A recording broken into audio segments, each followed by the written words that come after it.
I never expected a Tuesday afternoon to stick in my memory. But there I was, standing by the counter at her little bookstore, nervously fingering the edge of a paperback I wasn't even planning to buy. The smell of old paper and warm coffee wrapped around me like a comfort I didn't know I needed. And then she was there, her presence, somehow larger than the narrow space of the shop, folding itself into the air around me. Her name was Mara. I had known her for a few weeks now, just enough to notice the way her hair caught the light when she leaned over a stack of books, the faint crease at the corner of her mouth when she smiled, and the way her eyes, dark, precise, alive, seemed to see everything without needing to ask. She was confident, yes, but in a way that didn't intimidate. It invited attention without demanding it. And every time she looked at me, I felt that curious mix of excitement and hesitation, like I was teetering on the edge of something I couldn't quite name. I kept my voice casual when I said something about a rare poetry collection she'd recommended. "You always know which ones to pick," I said, but my words came out uneven. She tilted her head, eyebrow raised, a faint smirk tugging at her lips. "You like it, don't you?" she asked, her tone teasing but soft. I hesitated. And then, without thinking, I muttered, I do." There was a beat of silence, just long enough that I wondered if I'd said too much or not enough. She stepped closer, and I caught a whiff of her perfume, something earthy, warm, subtle, and felt a jolt I couldn't ignore. She placed a hand on the counter, leaned slightly, and said, almost conspiratorially, "I can tell you want this too." Her words caught me off guard. It wasn't flirtation exactly, not the crude, predictable kind I'd expected from movies or careless fantasies. It was something layered, precise, like she had read me better than I could read myself. My stomach flipped, my hands went clammy, and I realized I hadn't even been aware of how tightly I'd been gripping the book. I laughed, a little too loudly, and she smiled. Really smiled, the kind that didn't rush to hide anything behind polite curves of lips. I noticed the faint laugh lines around her eyes, the subtle tilt of her shoulders that suggested ease and command all at once. In that instant, the bookstore shrank until it was only the two of us, suspended in a moment I wasn't ready to let go of. Then she did something small, almost imperceptible. She brushed a strand of hair behind her ear, and the simple gesture felt deliberate, magnetic, a silent invitation I wasn't sure I had the right to accept. I tried to focus on the poetry collection in my hands, but my gaze kept drifting to her, to the way she leaned, the way she moved, the way she simply was. I told myself it was nothing, a fleeting spark, nothing more. And yet, as I left the shop later, the afternoon light soft against the pavement, I kept seeing her smile in my mind, hearing her voice echoing that one line. "I can tell you want this too." It didn't matter what this really was. I couldn't stop thinking about it. I didn't mean to stay as long as I did, but the day had slipped into evening, and there I was, crouched by the bottom shelf of her bookstore, trying not to knock over a precarious stack of vintage novels. Mara had called me over, asking for help reorganizing a few boxes she couldn't quite manage alone. I could hear her humming softly from behind the counter, low and airy, like the sound didn't belong to the world, only to this room. She was perched on a high stool, arms crossed, brow furrowed as she surveyed the shelves. The light caught the silver in her hair just at the temples, softening her usually precise edges. She looked tired, slightly weary in a way that didn't demand attention but somehow invited it. I caught myself noticing it. My heart nudged in a way that was part concern, part something I couldn't name.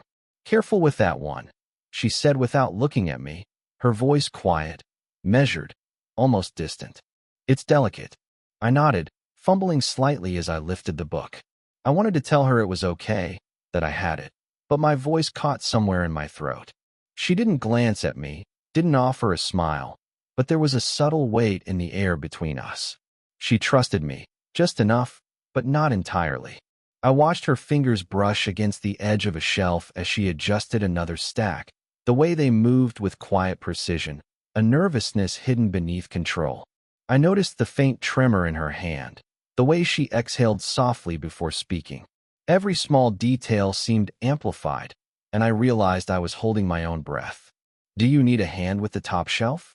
I asked, trying to keep my tone casual, though my fingers itched to reach for her. She hesitated, a fraction of a second too long. Then she nodded, leaning slightly to indicate where I should help.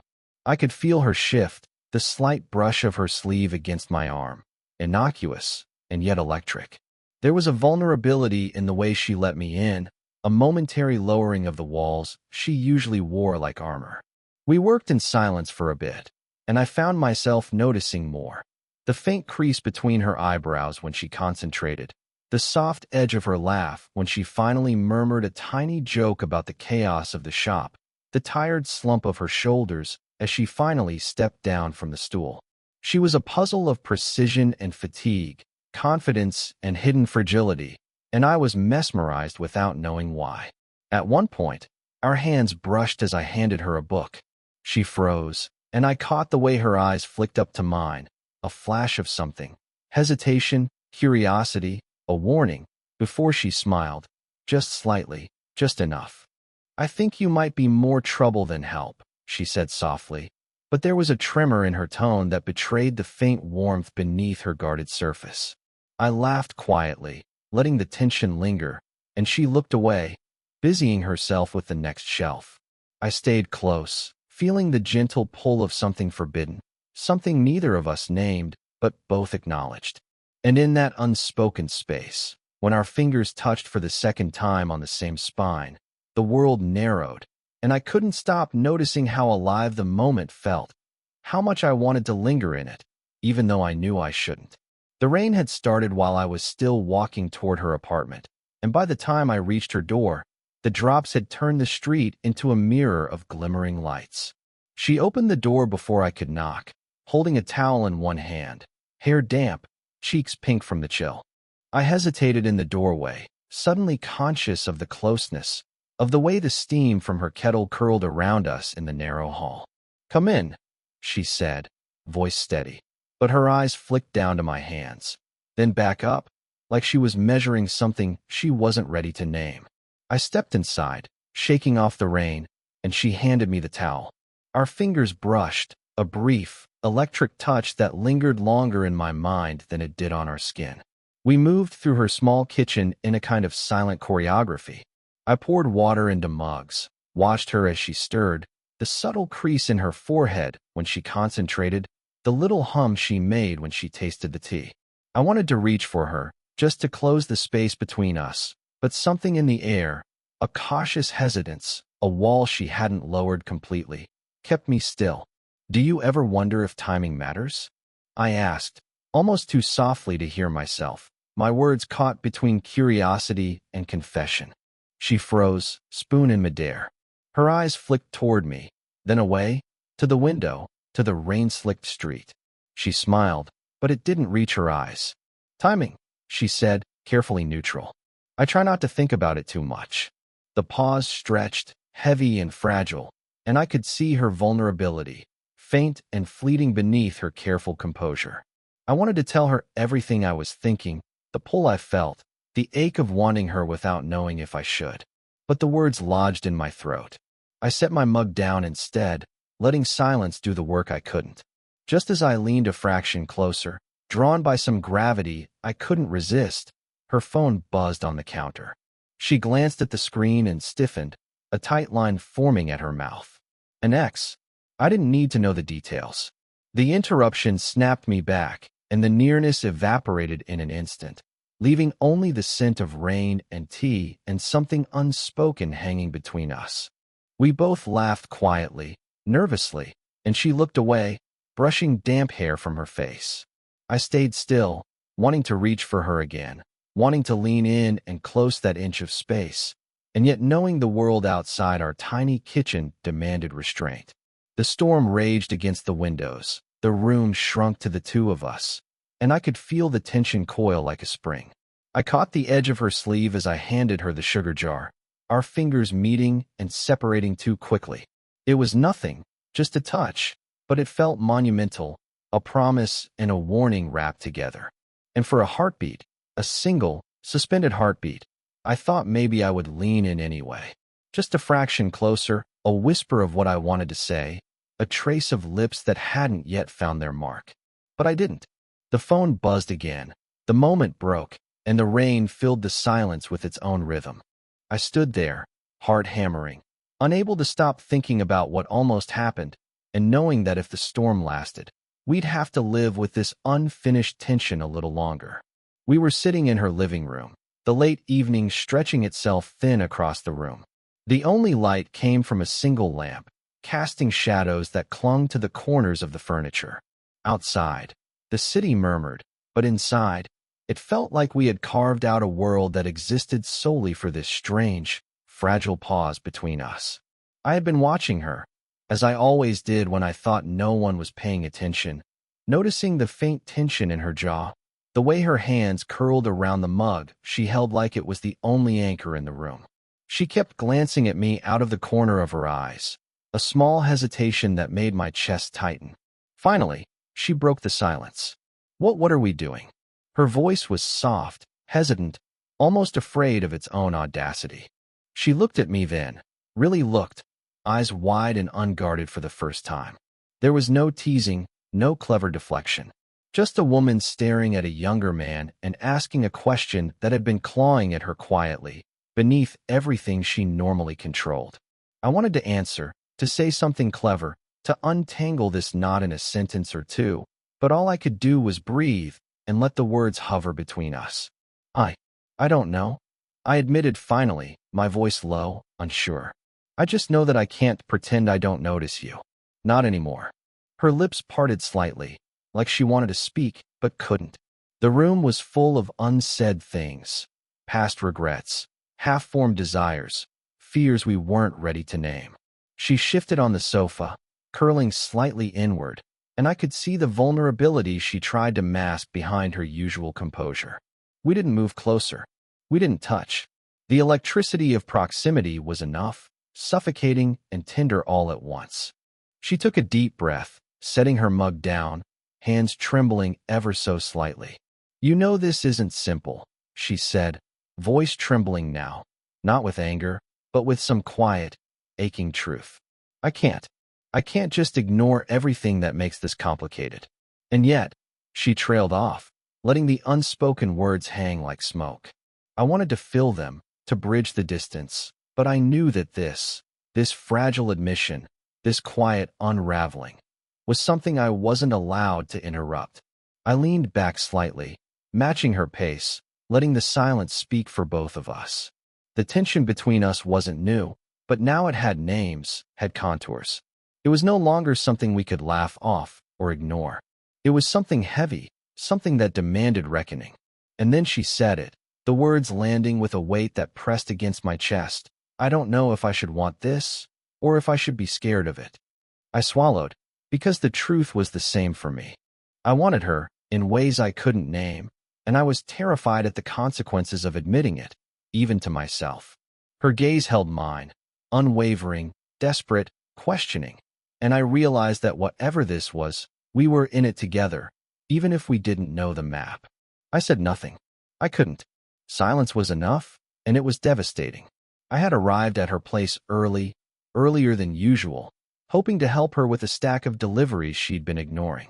She was sitting on the sofa, knees tucked under her, staring at a photograph in her hands.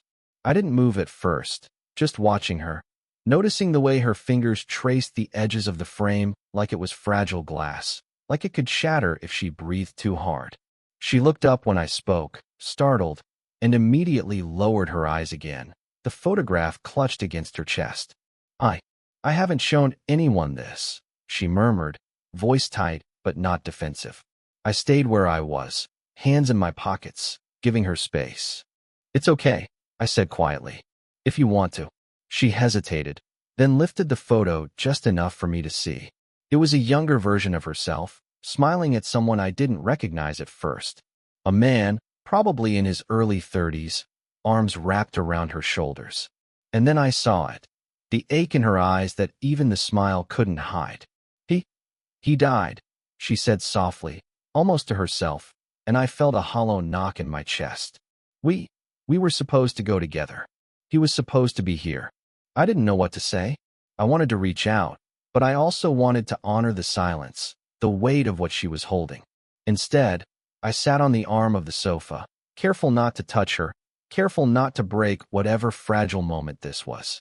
I didn't tell anyone, she said, voice trembling now. Not my friends, not my family. I don't talk about it. She swallowed hard. It still hurts. I nodded, letting the words settle between us.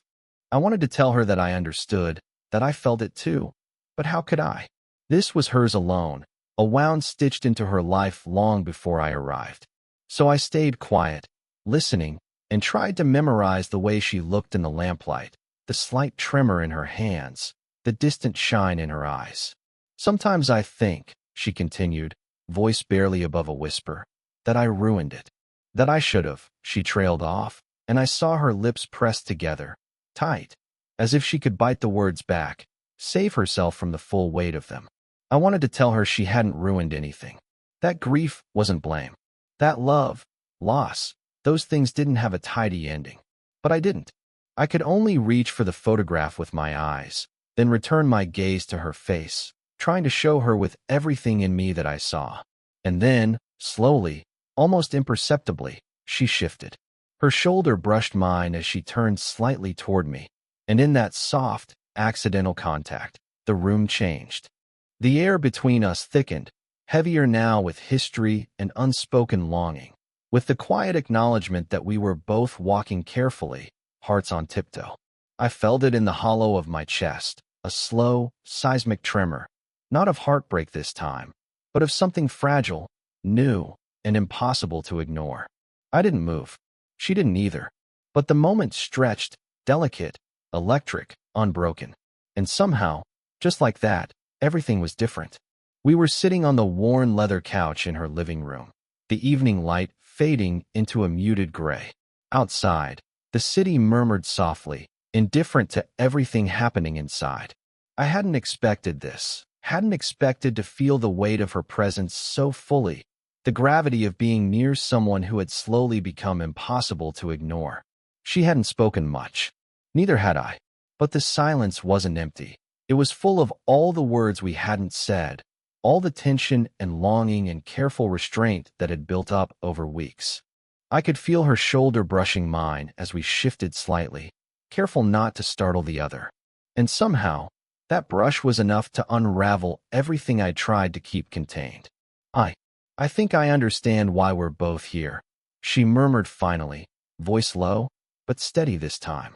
No teasing, no hesitation, just truth, even if it doesn't make sense. I nodded because I did. It made sense in the only way that mattered. We fit in this moment, here, together, and that alone was enough. I wanted to speak, to fill the space with something meaningful, but words felt clumsy. Instead, I let my hand hover near hers, aware of the slight tremor in my own fingers. She glanced down at our hands, just barely, and then slowly, carefully, she let her fingers brush mine. Not a grasp, not a declaration, just a quiet acknowledgement, a small act that carried everything words couldn't. I felt my chest loosen, a tension I hadn't realized I'd been carrying for weeks giving way in that single, fleeting contact. We didn't speak. We didn't need to. The air between us hummed softly, charged with something inevitable. I noticed the faint curve of her lips, the way her hair fell across her forehead, the steady inhale and exhale that somehow mirrored my own. It was intimate without grand gestures, real in a way that terrified and thrilled me all at once. You don't have to say anything, she whispered. Her eyes met mine, a quiet, soft surrender that mirrored my own unspoken admission. I exhaled slowly, letting the tension in my shoulders ease. I don't think I could, even if I wanted to, I said, and we both laughed quietly, not at humor, but at the recognition of everything between us. The rain had started again outside, soft against the window panes. I leaned slightly closer, careful not to demand, not to rush. She didn't move away. Our knees touched lightly. My hand rested against hers, a weightless, deliberate presence, and she let it stay. Time didn't need to stretch or accelerate. The world outside existed without urgency. Inside, there was only this, Two people who had found each other in the middle of hesitation and longing, who had finally allowed themselves to acknowledge the quiet truth. And in that silence, in that stillness, it was enough. I rested my forehead lightly against hers, and for the first time in a long while, I felt no distance, no pretense, no questions demanding answers. Only the subtle, fragile certainty of us. No words, no grand promises, just quiet. And that was everything. I never thought I'd be sitting here, weeks later, thinking about how quiet moments could change everything. The memory of her smile, the tilt of her head, the way her fingers brushed mine, it's still vivid, like sunlight spilling into a room you didn't realize was dark. I've carried it with me, gently, carefully, like a secret I finally get to admit without shame. Back then, I was restless, uncertain, trying to measure the distance between what I wanted and what was possible. She was guarded, layered, carrying pieces of herself that weren't mine to unpack. And yet, in those small, stolen moments, we learned a truth neither of us could deny. Proximity didn't just breed confusion. It revealed longing. It forced honesty. It created a space where something fragile and real could grow. For her, I think it was the same. She let walls fall quietly, almost imperceptibly, letting herself notice that it wasn't just about desire or distraction. It was about trust, about shared silence, about the subtle recognition that someone else could see you, really see you, and stay. She learned that vulnerability didn't have to be a risk, it could be a choice. And she chose it, slowly, deliberately, in ways I'll never forget. For me, well, I learned patience. I learned that longing isn't just waiting. It's noticing, listening, letting someone unfold without forcing the outcome. I learned that real connection doesn't always need words, that small touches, quiet glances, and shared spaces can carry more weight than confessions shouted across a room. We didn't rush. We didn't leap. There was no dramatic gesture, no perfect moment carved from a movie script. There was just us, noticing each other, acknowledging the pull that had been there all along, and allowing it to exist without consuming either of us. That, I think, is what love is sometimes. Not fireworks, not declarations, not certainty, but the careful, unspoken recognition that someone matters so much that you let them occupy space in your life, quietly, tenderly, without demanding more than what is offered. Sometimes, when I pass that little bookstore or smell old paper and coffee, I think of her. I think of the way her laughter filled empty rooms, the subtle tremor in her hands when she allowed herself to be seen, and the way we both learned that presence can be enough. And I smile, softly, because even though things are quieter now, even though life moves and moments pass, the truth of what we shared lingers. We didn't need a fairy tale ending. We needed each other to be seen, fully and gently. And in that, we found something rare, subtle, and enduring. If this story made you feel something, let me know in the comments. Would you want more stories like this?